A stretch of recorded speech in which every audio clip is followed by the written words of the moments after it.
There's no music being played on this game, by the way.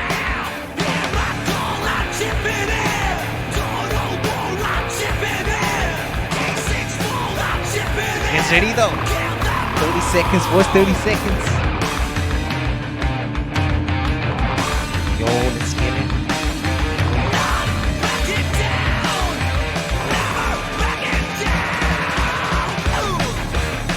20 seconds. Finally. Like right now the hype level.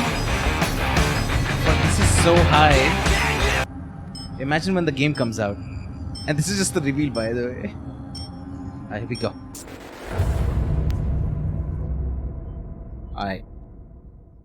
Oh.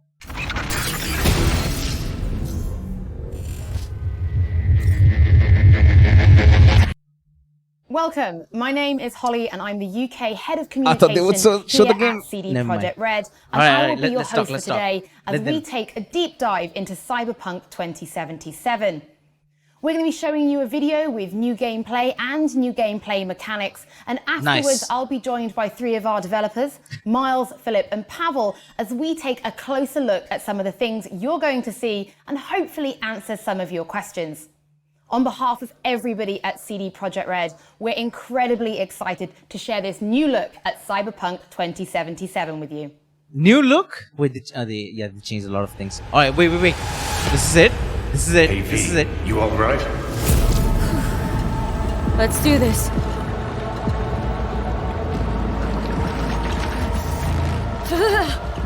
Give out what this is.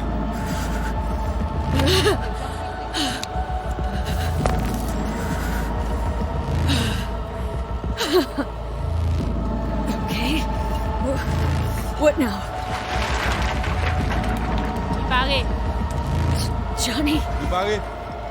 On a un Spot challenge.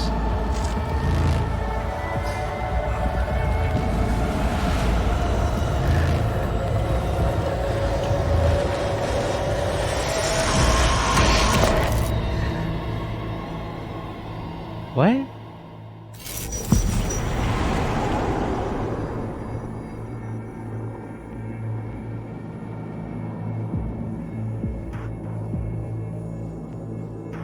Trying to make sense of this. Where are we? LBBS, Data Fortress. Bridge to the deep net.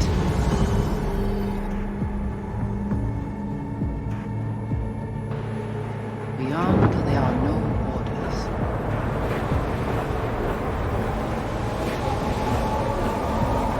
Beyond the black wall.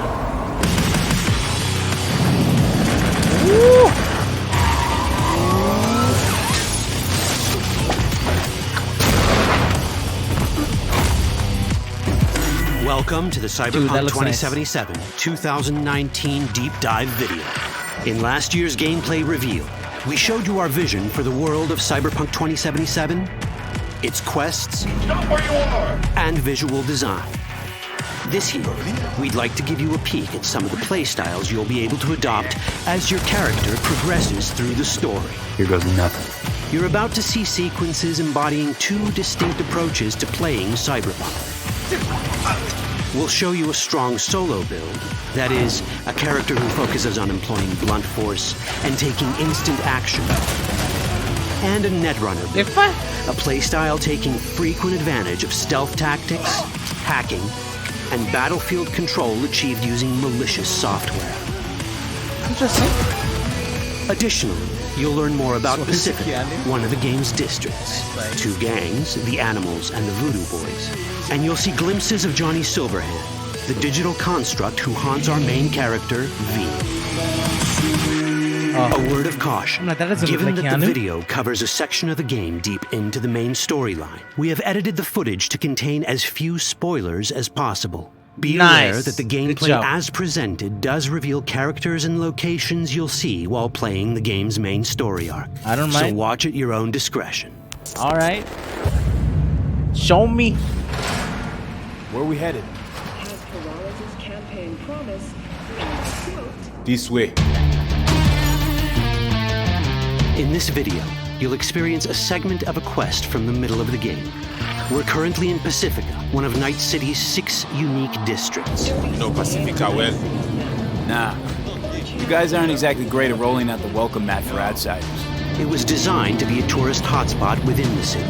As you can see, this didn't pan out. When uncertainty struck the global economy, investors pulled their funding, leaving most establishments unfinished. It's one of those places where expectations and reality collided, resulting in a heap of disappointment. Ongoing gang wars plague this part of the city. Outsiders don't come here if they don't have to. Even by Night City's standards, it's dangerous to those unfamiliar with it. Taking a casual stroll here would not be a good idea. A fast motorbike or armor-plated car would be the safer option. But places like this have their advantages. If you're in need of rare goods or illegal cyberware, Pacifica's bustling local markets are a good place to start your search. The Grand Imperial Mall is a whole other story. It was one of the last developments in Pacifica to lose its funding. Until recently it stood vacant, but now a gang called the Animals has moved in for reasons unknown. Something's not going right for the big guy up top. And that's what we need to learn in order to earn the trust of the Voodoo Boys, the Animals' rivals. What the hell? Could fucking tell me what you plan to do first. You take job. You do what I say. So you jack in now. Of the many gangs in Cyberpunk 2077, the Voodoo Boys are the most skilled at using the net. You have now seen the Rizzo Agwe, our subnet. Why? What for? You are my vessel now. Through Agwe, I see what you see, hear what you hear. This mysterious gang of highly skilled netrunners has close ties to the local Haitian community. You are V? We have been waiting. Haitians settled in Pacifica in the 2060s after natural disasters struck their island and forced them to emigrate en masse. The Voodoo Boys gang formed around this same time, though at a smaller scale. Now the gang effectively rules Pacifica. The Voodoo Boys don't usually work with outsiders. Lucky for us, it seems they're prepared to make an exception this time. Mr. Hand sent me. Said you got merc work needs doing. Still, to earn their trust, we need to prove our worth. Placide, one of the Voodoo Boys' higher-ups, has offered us a mission. We need to infiltrate the Grand Imperial Mall, currently occupied by the Voodoo Boys' deadly enemy, a gang called the Animals. 2035-07. 3 seconds before, poof, the camionette. We try to learn where the camionette come from. The Animals are not your normal gang. Their presence in Pacifica is suspicious. They value might above all else and wear melee combat implants to raise their prowess in combat. Their beverage of choice is juice, a potent strength and speed-enhancing concoction. As sought-after bouncers, they're usually dispersed throughout town. As skilled street-level business types, they've cornered the market in illegal substances and underground live-or-die prize fights. When they converge in one spot, it's for something big. It's then they appoint the fastest and strongest among them as their ad hoc leader. In this case, it's a woman named Sasquatch. Said you wanted my bag. That's insane. No. As far as I remember, you said no bone brain buffaloes on steroids. Afraid that's the cost of doing biz. This is the tech Placide was talking about. It seems non-standard for the Animals. And this is where we come in. Getting to the van won't be easy, but we're more than qualified for the job, which we can complete in one of many ways. The character creation in Cyberpunk 2077 is the kind you'd expect from a full-fledged RPG. You start by choosing your past, important because this unlocks special options at important story junctures. You also fully customize your character using a deep customization system that spans not only your look and style, but also your abilities. Cyberpunk 2077 does not feature fixed classes. Instead, it has a fluid class system that allows players to mix and match a wide range of abilities to suit their playstyles. You can create a strong solo character, a skilled netrunner, or any other hybrid class you can imagine. Not all of them? Okay. Let's see how a solo play style in Cyberpunk 2077 might work. Solos prefer a direct approach. They use guns and might to get things done. So let's wreak some havoc. With our enhanced strength, we can strip this turret of its weapons and give the animals a taste of their own medicine. This is how a player investing in solo abilities might live out their Terminator power. I'll probably play like this. Most likely. Enhanced strength lets us force open doors or grab enemies to use as human shields.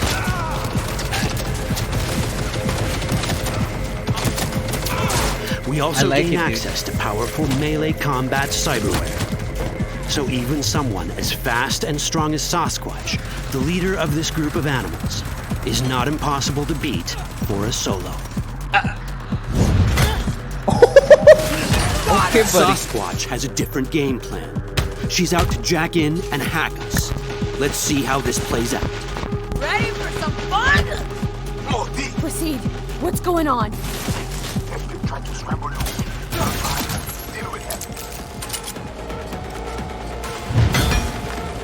Jesus, Thorham.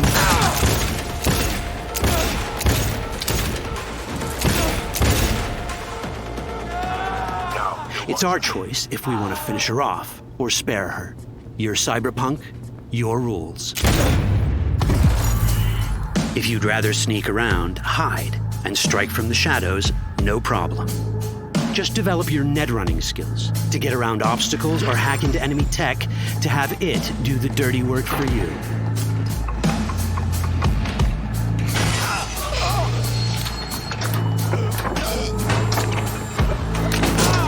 This is also not good. Netrunning abilities mean hacking skills that let us use our cyber deck to breach access points. For this, we fill the buffer of our cyber deck with a string of instructions represented by these letters and numbers. Matching the instructions for basic access grants us control of devices connected to this network. The more instructions we match, the more control we gain over elements in the network. We can hack our way through in numerous ways. A quick hack may grant us control of the security camera. Another one should let us tweak the difficulty of the training bot to create a distraction.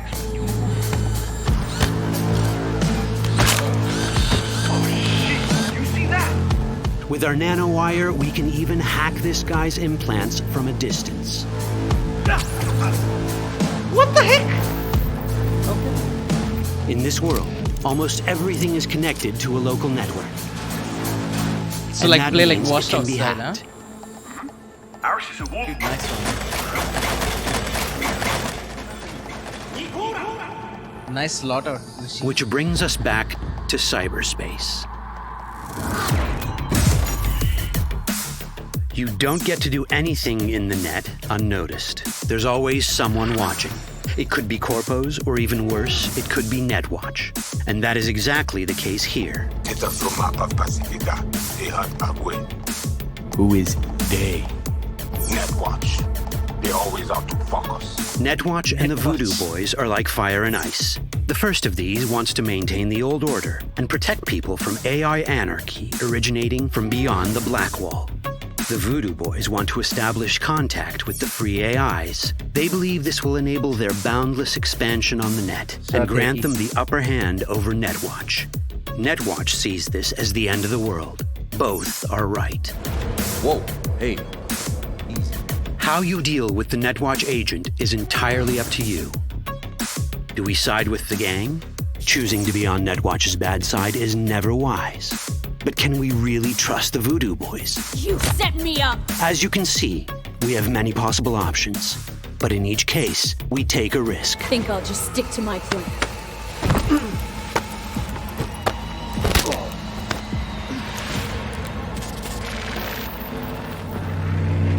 Interesting.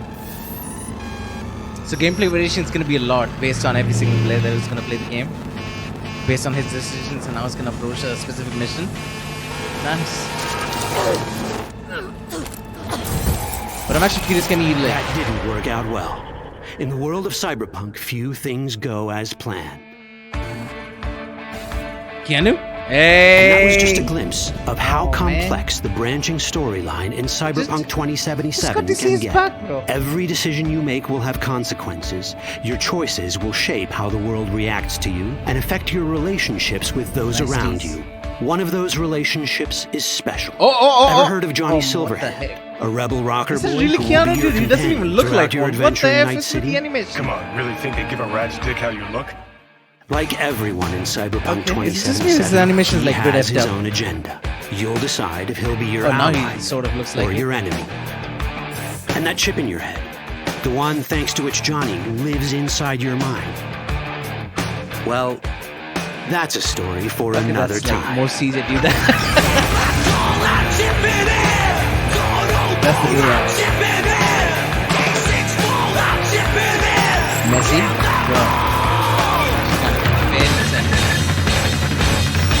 They can play this game whatever we like. Hack in, which is like Watchdog style. Hack a router. I mean, welcome back. Now, following the deep dive, there is an awful lot to talk about. So I found 3 of the very best. Oh, you look so happy. But I think just in case people aren't super familiar with Cyberpunk 2077, why don't you introduce yourself one by one so everybody knows who they're listening to? Hey, I'm Miles. I'm one of the level designers at CD Projekt Red. Hello, I'm Pavel, and I'm a lead of the Quest team, and it's a great pleasure to be talking to you. So I'm Philip, and I'm one of the Quest designers, so I work really closely with Pavel over here. Oh, thank you guys for being my my participants in this video. Let's get started, because the last demo we saw took place in Watson. This time we're in Pacifica. They're very different, and that's super important for Night City, that it feels different. So what do you need to consider as a level designer when you're building a place like this? Right. We are diving right into it. Let's go. People want to know answers. Okay, I'm going. So, from a level design point of view, for us it's really important to create these districts, the 6 ones that we have in Night City, to be as different as possible without making it unbelievable, right? And we sort of orient ourselves around sort of how we approached, let's say, Skellige and Novigrad No Man's Land in The Witcher 3. So we're sort of aiming for a very noticeable difference. And this has multiple purposes, right? First off, we want to enhance the variety in the game, right? It would be kind of boring just to have a lot of the same throughout the entire city. We have one cityscape, so we need to create this kind of variety, and that's actually a really fun creative process as well. And secondly, we need it as a navigational tool. That means that when you as a player move around the city, you should know where you are simply by looking around. And thankfully there's a lot of lore that we can sort of dissect and make our own that helps us around, but we also add our own sort of twists to the whole thing, right? So in terms of Pacifica, we know that it's pretty fucked up place, if I can say so. And what I mean with that is that it's pretty noticeable that it's almost post-apocalyptic. I'm actually curious how this game's gonna look like on RTX. The district has a rich history that caused it to basically fall into disarray after it was initially meant to become the city's crown jewel of tourism. But clearly, as you can see from the footage, that actually didn't quite work out that way. And now you'll actually see things like burning cars on the streets, right? And it's very deserted. So much unlike Watson that we showed last year, where the streets are bustling with people, here there's way less. Because it's simply a very dangerous place that you don't want to really go if you don't have to. And again, that's one of these things that once you enter the district from the rest of Night City, you'll actually notice that, right? And of course, all the destruction going on. On my and, on my all screen, of the, no frame drops. Yeah, I mean, suffering and pain. Our favourite and things. violence, as it were. So what kind of things are exclusive to Pacifica? Because you don't want people to just come for the quest and leave and that's it. You want people to keep coming back to the district. Stream for a long time. I'm streaming every single day, bro. What are you talking about? I mean, not every single day, this is for the last what I meant when I said like it's a very fun process to think of these kind of things, because the sort of characteristics that we give the district directly sort of birth the things that you can find there, right? And amongst the destruction, you'll still find people living there. right? Pacifica is inhabited by a large Haitian community. So Pacifica is like a whole each city district or sort of has district? a kind of dominant gang who has taken over there. In the case of Pacifica, that would be the Voodoo Boys.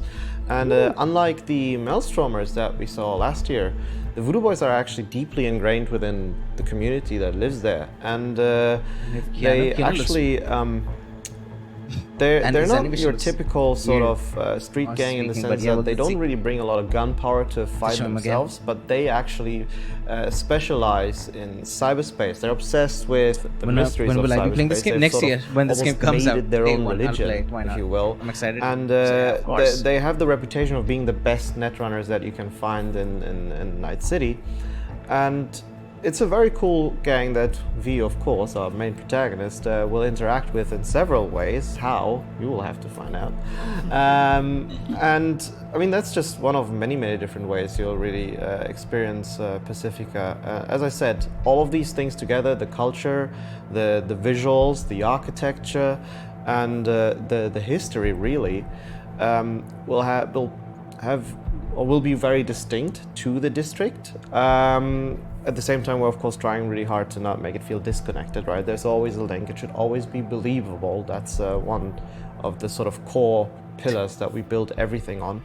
But this will make it for a very unique experience when you delve in adventure in this district compared to others.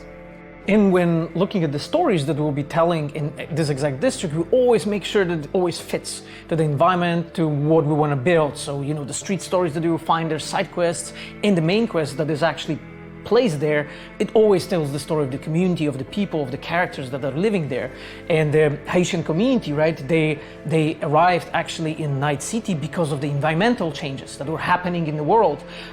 Haiti is actually completely flooded, and they have left it. They arrived to Night City to build the district that Miles just talked about. And boring, yeah, I mean, they're actually talking about the game at this point. Were left out at the moment when the corporations withdrawn all the funding from the Pacifica. They were left there, and they built their own community there, and they gave the seed. They become the seed for all the stories that we're telling there. So as a player, when you're like investing, meeting all those characters and talking to them, you actually find out and learn more about them, you know, through the quests. Perfect, but let's talk about the mall we just saw in the deep dive video, because that's not linear. No. So how do you design a non-linear level? You've got the building, you're thinking, right, well, the person who's playing on their game, they might have a more techie style of playthrough, but this person might want to go in all guns blazing. How do you design levels for all these different play styles? Anything's possible. Yes, yeah, we do give the player a lot of different tools to use as he goes through a level, and that makes designing these things quite complex, I will say. But, you know, just to sort of understand our mentality, I can actually, I'll attempt, and maybe you'll help me out with this one, to go back in our development, well, sometime. and to really sort of, we came up with this example to sort of establish this kind of mentality that we wanted to have when we approached our level designs and the way we do our encounters, right? And the example was rather simple. The goal was for a player to go from one room to another. But the main way to go from that one room to another would be sort of like a door. And be it through like a scanner or a device, it doesn't really matter for the example actually. Going through this door would ultimately result in the player losing his weapons, but the task was to actually kill a person on the other side of that door, right? Now, we use this sort of example to sit down and think, okay, how will we do this in all these kind of different play styles, right? So perhaps, you know, one way would be to, you know, convince a guard that would be stationed next to the door, just let you through, right? Through like sort of like a social kind of path, or you could take the guy out, take, I don't know, like a pass that would enable you to go through the door without actually letting go of your gun.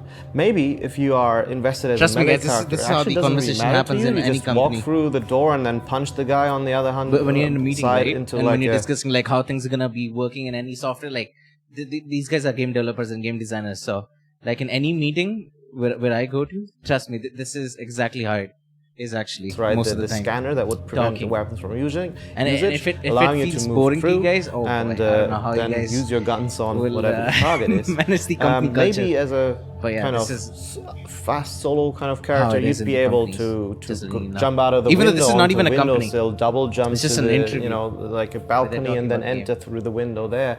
And the list goes on and on with examples that we try to come up for this kind of door. Yeah, and so it's sort sort of like every again, it's meeting just is like to this, actually, not just showcase development, but yeah. how we sort of think about these levels, right? It's an As you know, putting in a problem that the player has to solve, and we give him a lot of different tools and possibilities. See, now I get what this game is, but the biggest challenge right now for me, I mean, in any meeting, is the fact that having a normal face like this and seem like you're excited to actually listen to the other guy. Biggest thing actually that I've gave them, and they really get to feel like the badass cyberpunk V that we want them to feel like. It's actually also a lot of fun to work on this from a story perspective. Because, that's what you get paid As for. an example, on the Wild Hunt, 40% we were already of your working time in with office very is meeting. non-linear stories.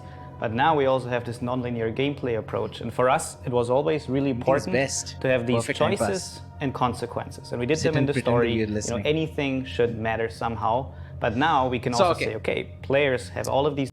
All right. This is not my job. What am I even listening to? Okay. So what this overall they're talking about is game.